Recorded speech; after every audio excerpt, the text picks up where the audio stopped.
जय श्री कृष्ण। अखंड विष्णु कार्यम व्यासंदेन चराचरम तत्पदम दर्शितम येन तस्मै श्री लक्ष्मीयाय नमः। नारायण नारायण नारायण। श्री कृष्ण को याद करते हुए आज उस भगवत ज्ञान के कुछ जो स्पर्शी मर्म स्पर्शी अनुभव है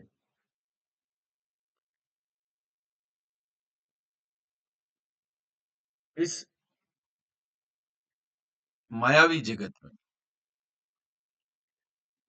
10 से 15 सेकंड का एक शॉर्ट्स मैंने डाला था, सुख और दुख क्या है।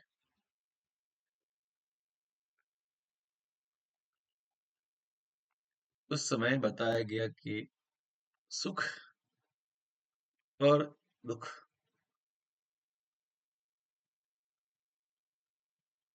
मानसिक अनुभूति, मानसिक अनुभूति है, कुछ नहीं।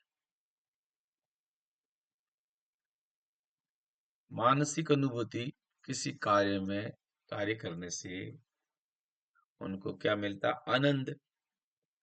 आनंद की अवस्था है वो सुख है। सुख और दुख ये अस्थिर है, लेकिन जो आनंद है ना, चिरकाल तक जीवित रहता है। अनुभूति इसका, उसको कहते हैं मोमेरेबल मोमेंट, यादगार लम्हे। याद कीजिए कभी आपके जीवन में ऐसी कोई उपलब्धि आपने प्राप्त की हो और आपको आनंद की अनुभूति हुई। अब ये मानव मात्र एक विचारधारा या ऐसा प्रक्रम बना हुआ है।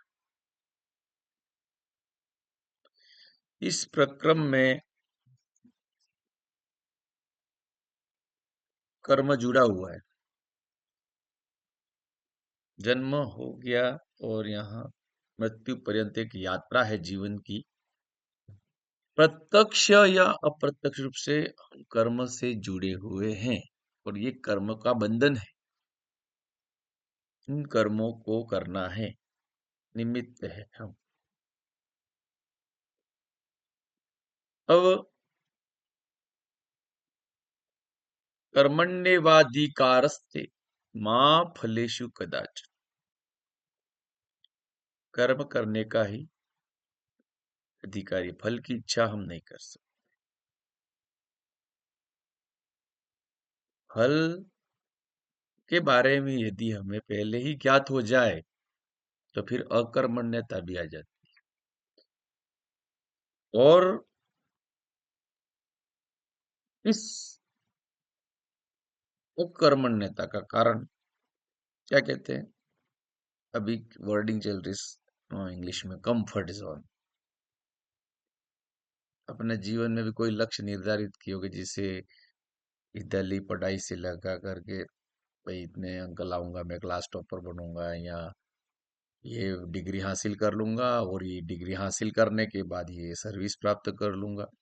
ये सब प्राप्त करने का क्या, जब तक इस टारगेट मिला हुआ था माइंड को, माइंड को टारगेट टारगेट किया गया, मतलब जब जब अपन ने किसी चीज को फॉर्मेशन किया या गोल्स बनाए, टारगेट किया, तो वो जब तक टारगेट किसने बनाया? स्वयं ने बनाया। और सेल्फ मोटिवेटेड, खुद ने ही लक्ष्य निर्धारित किया, खुद ही पाने में लगे हुए, खुद ही इसकी मॉनिटरिंग कर रहे हैं, खुद ही वहां का अपन गलत है सही है, क्या कहाँ सुधार की जरूरत है। तो ये तो हो गया सेल्फ एनालिसिस। तो यही जीवन है, यही यात्रा है। और ये बस कुछ समय तक, ये जवानी तक, या कोई ऐसे लक्ष्य 2-3 प्राप्त हो या कुछ अर्थ कमाने तक, बस वहां से क्या हो जाती है, फिर कंफर्ट जोन में आ जाते हैं। फिर कंफर्ट जोन में आने के बाद उनकी पूरी ऊर्जा थी, उनकी जो बुद्धिमत्ता थी, जो भी उनकी योग्यता स्किल्स थी, वो क्या हो जाती, बंद हो जाती। जो लाइफ प्रैक्टिकल लाइफ का जो मैंने भोगा है और मैंने अनुभव किया, वही आपके सामने बोल रहा हूँ। कोई ये शास्त्रों में लिखा हुआ नहीं है, लेकिन ये कह रहा हूँ कि फिर कंफर्ट जोन में आ जाता है। तो फिर क्या हो जाता है कंफर्ट जोन में? जैसे कोई अच्छी डिग्री हासिल कर ली या कोई रोजगार क्षेत्र में लगे, फिक्स आपकी या रोजमर्रा के आय के साधन फिक्स हो गए, आपका घर बार चल रहा है बढ़िया। अब क्या हो जाएगा? उसकी जो स्किल्स है, जो उस माइंड में सबकॉन्शियस में या माइंड चेतन मन में जो टारगेट दे रखे थे, वो अब क्या है? शांत बैठ गया, सुषुप्त हो गया। तो वो स्किल क्या हो जाती फिर? कम। तो इस ऊर्जा स्तर को फिर आगे जारी नहीं रख पाते।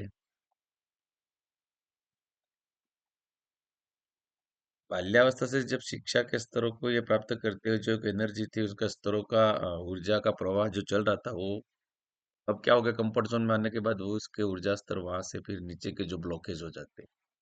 इसी प्रकार अपने ये जीवन में कुंडलिनी चक्र के सस्तार होते हैं वैसे भी।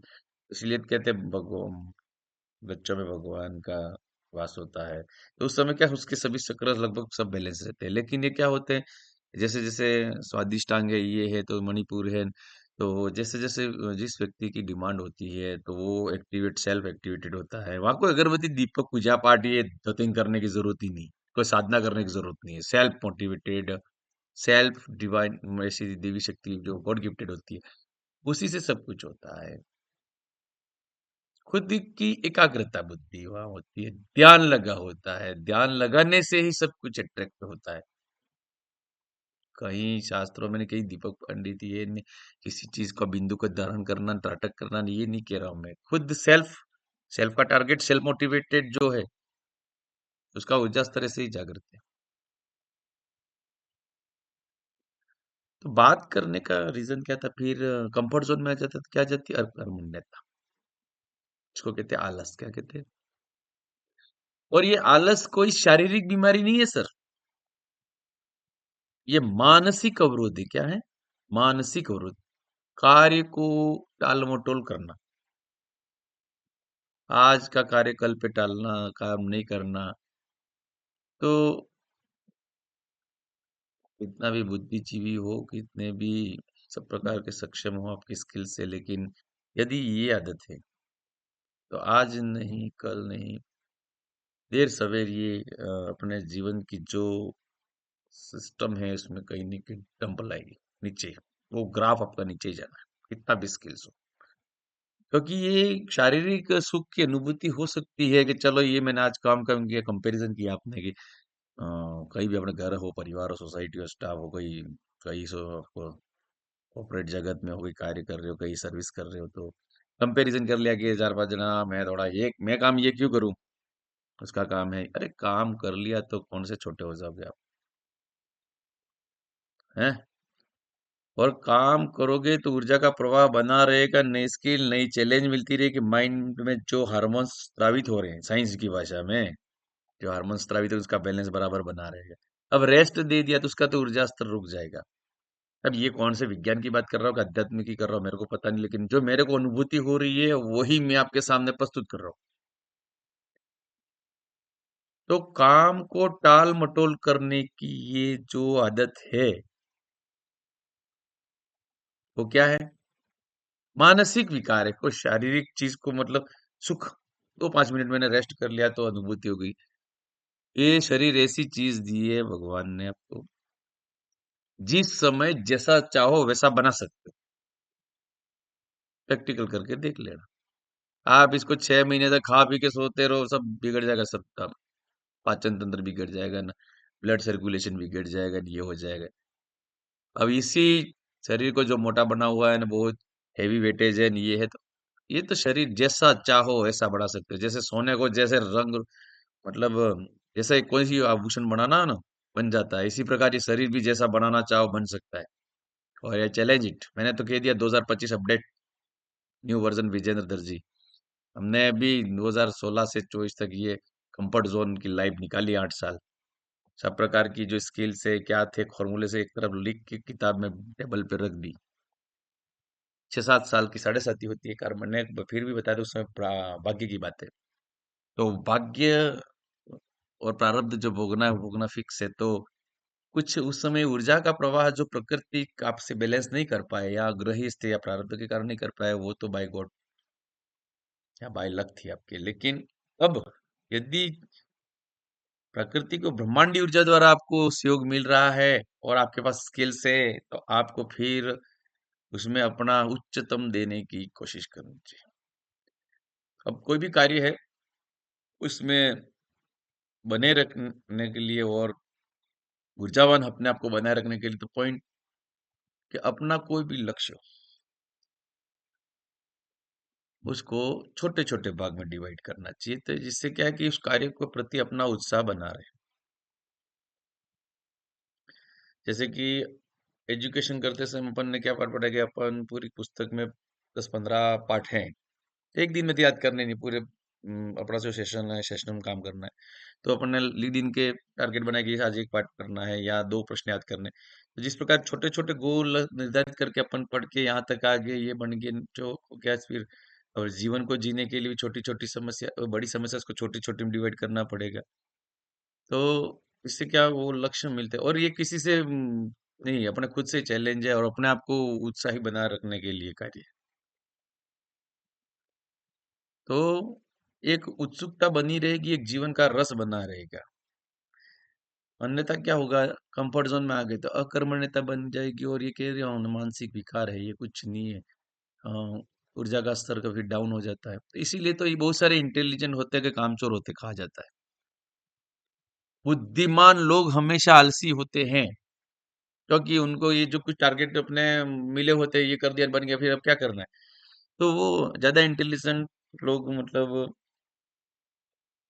लिखा भी है न पढ़ा भी है, उसमें बताया गया कि ज्यादातर आलसी होते हैं या कंफर्ट जोन में अपने आप को वो सेट कर लेते, फिर आगे उनकी ऊर्जा स्तरों का उपयोग नहीं होता। और एवरेज स्टूडेंट हमेशा कंटिन्यूस स्किल्स को इसको बनाए रखते हैं, इसलिए आगे बढ़ जाते हैं। और बहुत बहुत बड़े पदाधिकारी मैंने देखे हैं, तो मतलब एवरेज स्टूडेंट थे, एवरेज स्किल से फिर वो क्या कि कंटिन्यूटी कंटिन्यूटी चाहिए, इससे आगे स्तर बनाए रखा और आगे बढ़े, वो बढ़ गए, बहुत बड़े।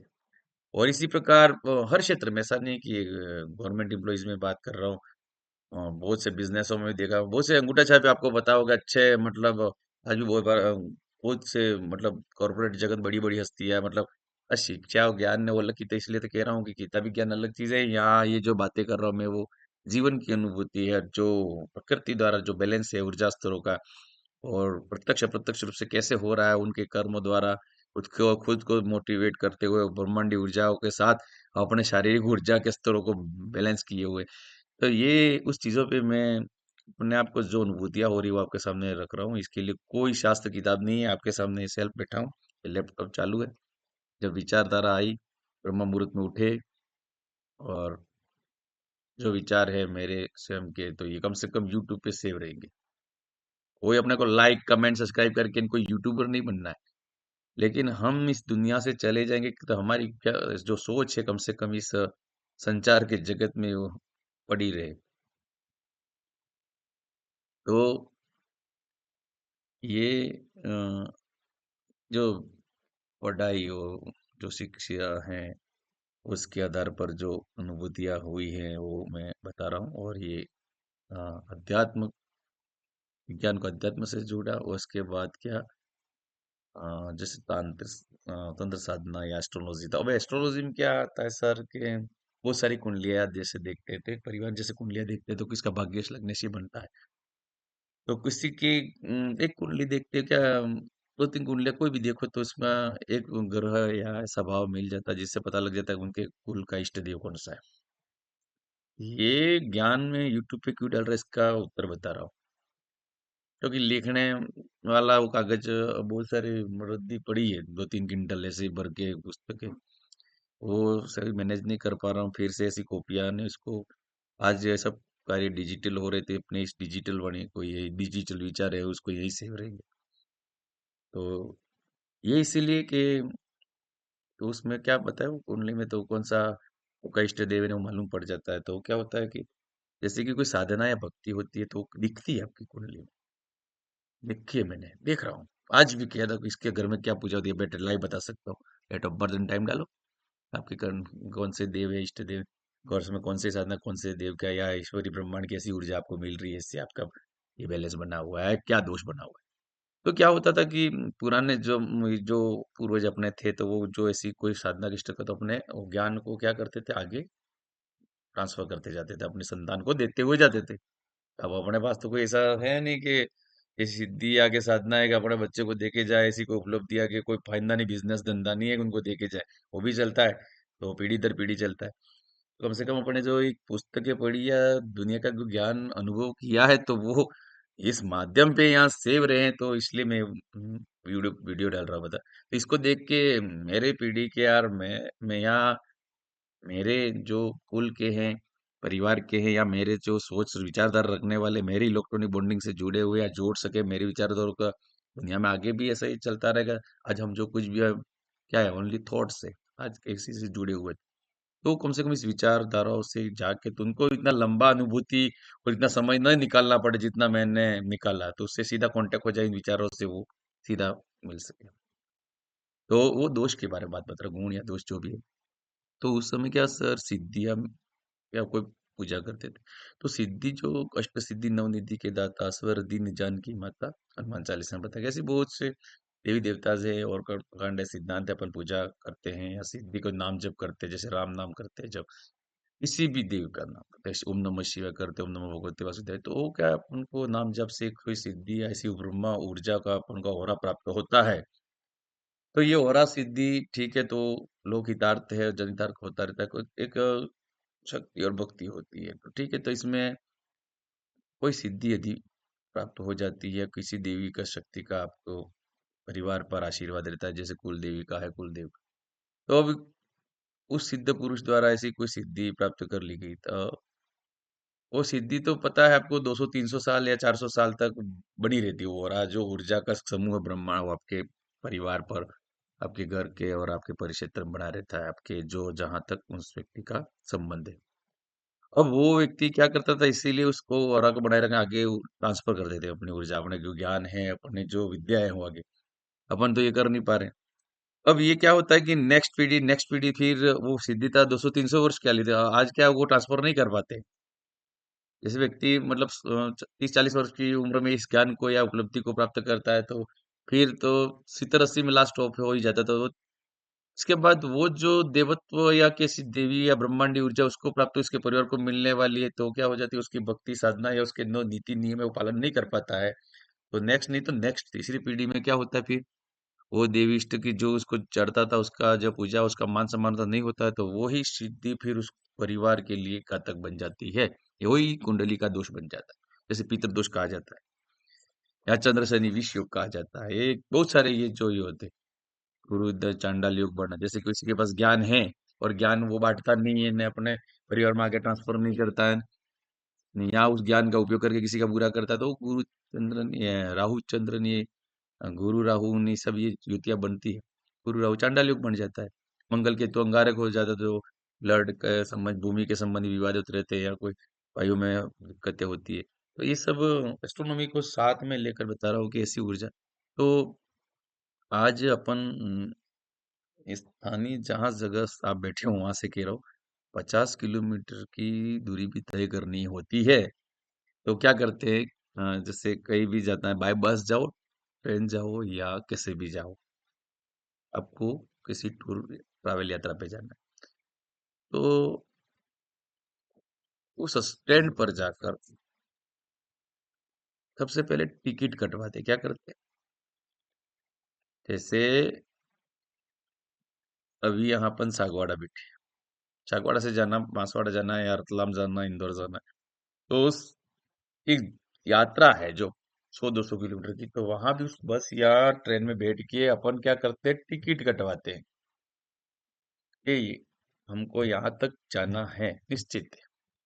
नहीं तो ट्रेन तो चलती रहेगी, उसके डेली गोल चल रहा मुंह में, उसके दैनिक रूट है उस पे, बस भी चलती है। तो अपना नहीं, तो आपने यदि टिकट नहीं कटाया तो आप बैठ जाओ उसके अंदर, घूमते रहोगे। टिकट किराया कितना, कोई मतलब नहीं, तो यहाँ जाने के लिए ये मतलब आपका टिकट किराया कितना लगेगा ये पूछना है, या टिकट प्राप्त करनी है। टिकट प्राप्त करनी क्या है, टिकट मतलब पहले तो पूछेगा आपको जाना कहाँ है,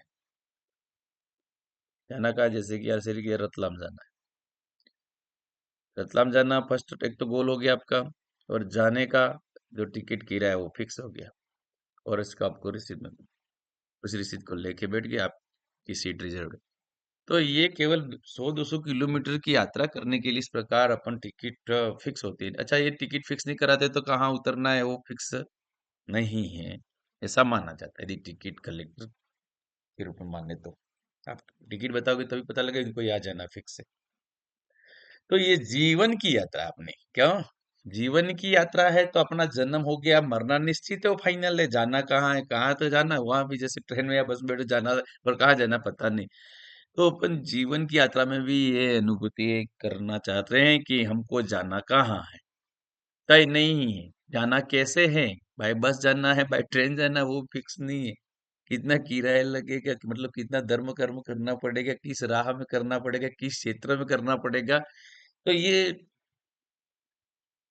तुलनात्मक अध्ययन है वहां से। हाँ, अब इसको गोल में डिवाइड करना है। अपना जीवन है, उसकी जिम्मेदारियां हैं, और अपना जन्म क्यों हुआ एज ए डोनर के रूप में, डोनर को ही याद किया जा सकता है। तो जो जिसके पास है वो ही प्रकृति को दे पाएगा, जो नहीं है वो कैसे दे पाएगा। जिसके पास कोई पैसा नहीं है तो क्या वो धन धान्य का डोनेटर तो बमाशा बन नहीं सकता। जिसके पास अब पैसा थूक लेकिन उसके पास ज्ञान नहीं है तो ज्ञान का डोनेट नहीं कर पाएगा। मतलब जो जिसके पास प्रकृति ने सबको अलग है, किसी के पास अच्छी स्किल, सांस्कृतिक स्किल दी है, स्टेज डांसिंग दी है, किसी को सौंदर्य दी। हर व्यक्ति के पास यूनिक बना है ब्रह्मांड में। हर व्यक्ति अपने आप में यूनिक है। अपनी स्किल्स क्या है, अपने आप को पहचानो, अपनी ब्रह्मांडी ऊर्जा से अपनी ऊर्जा को मैच करो।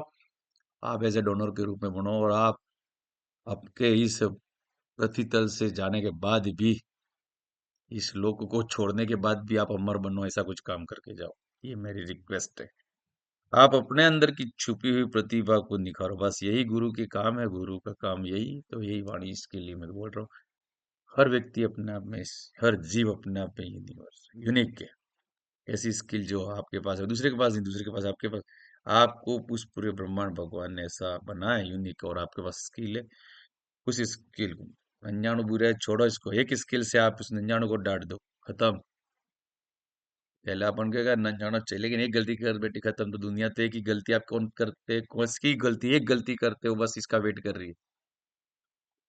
निकम्मे लोग इसीलिए बैठे हैं, पहले ही कहा है मैंने। अरे कोई कार्य करेगा तो गलती होगी फिक्स है। इसको कार्य करना ही नहीं है, उसका क्या, निकम्मा तो बैठे बैठे गलतियां ही करेंगे। नहीं, निकम्मापन मिटाओ, इसलिए आलस्य हटाओ। सबको कह रहा हूँ इसलिए, आलस्यता हटाओ। और आलस्यता कोई शारीरिक की बीमारी नहीं है, ये मानसिक अवरोध है। मन में जो ये विचार भरे हुए हैं, इसको डिलीट करो, इसको क्लियर करो। फिर से ये चेतन मन में ये बीमारी थोड़ी खत्म होगी, तब सबकॉन्शियस माइंड में नया ऊर्जा प्रवाह होगा, और यहाँ से नए थॉट्स आपके अंदर ये डाले जाएंगे। माइंड हीलिंग प्रोग्राम होगा इसके बाद।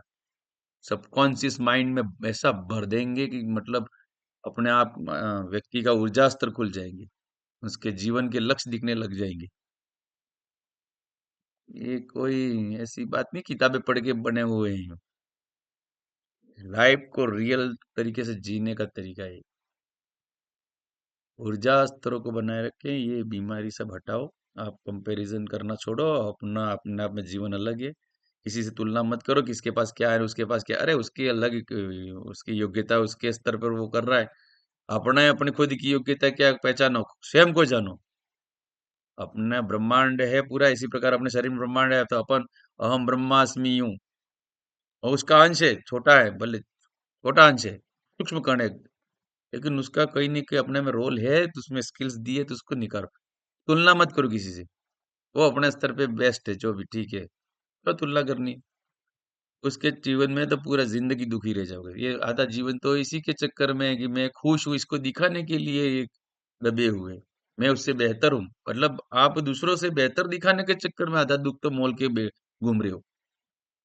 रियल में वास्तव में कोई दुखी नहीं है, अपने अपने स्किल में अपना जीवन भर जड़िया चल रहा है, प्रकृति सब बैलेंस कर रहे हैं, खुद भी बैलेंस है, सबका परिवार सब कुशल, सब बढ़िया चल रहा है।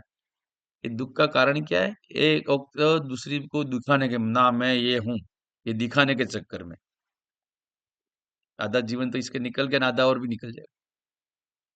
दूसरों से बेस्ट या उससे बेहतर दिखाने के लिए। और मैं ये हूँ दुनिया में सर, सब प्रकार के नशे कर लेना, ये अहम का नशा मत करना। अहम मतलब अभिमान या घमंड का। सब नशे उतर जाएंगे, लेकिन ये नशा उसी दिन उतरेगा जब ऊपर वाले की ये लाठी है, ये ऊपर वाले की लाठी ये पड़ेगी, तब उतरेगा ये। बाकी नहीं उतर सकता। और इसको दुनिया में कोई व्यक्ति, कोई ऐसा पैदा ही नहीं हुआ है कि ऐसा कोई ज्ञानी पैदा नहीं उसका ज्ञान से उसको सुधार दे। सब प्रकार के नशे कर लेना, ये कह रहा हूं मैं, कर लेना। नहीं किए तो करके देख लेना। सब नशे उतर जाएंगे थोड़े थोड़े दिनों में, मिनटों में, सेकंडों में, घंटों में, नहीं तो सालों में। लेकिन ये सबसे बड़ा नशा है और बेकार नशा कौन सा है? अभिमान, घमंड। वो ये सब दरवाजे बंद कर देता, ब्लॉकेज कर देता माइंड के। और रावण को पूछ के आ जाना। सब पता था, वो सब प्रकार का दुनिया का ज्ञानी था, सब प्रकार के शक्तिशाली था। ये दरवाजे बंद हो जाते सर। दुनिया के सब नशे उतरते हैं, लेकिन अभिमान का नशा नहीं उतरता, और उसको उतारने के लिए सिर्फ आना पड़ता है श्री कृष्ण। और ये लट लेके आता है। और इसकी लट पड़ती तब पता नहीं पड़ता रोना कैसे आता है, न सुधरना क्या है, न सुधर कैसे जाता है। फिर पता लग जाता है, वो बढ़ जाता है। हाँ, उस दिन बढ़ जाता है वो। इसलिए इस ऊपर वाले की लाठी का वेट मत करो। दूसरे सब नशे कर लेना, नहीं किए तो करके देख लेना। सब नशे कोई, बाकी नशे इतने खतरनाक नहीं, उतर जाते जल्दी। लेकिन अभिमान का नशा ये उतरता नहीं, ये बीमारी है। और इसको सुधारने वाला तो वही अपन यहाँ कोई है नहीं, ये ऊपर वाला है, जो कृपा करे तभी उतरेगा। जय हिंद, जय भारत। काष्टम वंदे जगत गुरु। इसी के साथ मेरे जो विचार है, अभिव्यक्ति है, क्लोज करता हूँ। आपका संबल और आशीर्वाद मिलता रहे, आगे भी इसे जारी रखूंगा। थैंक यू, धन्यवाद।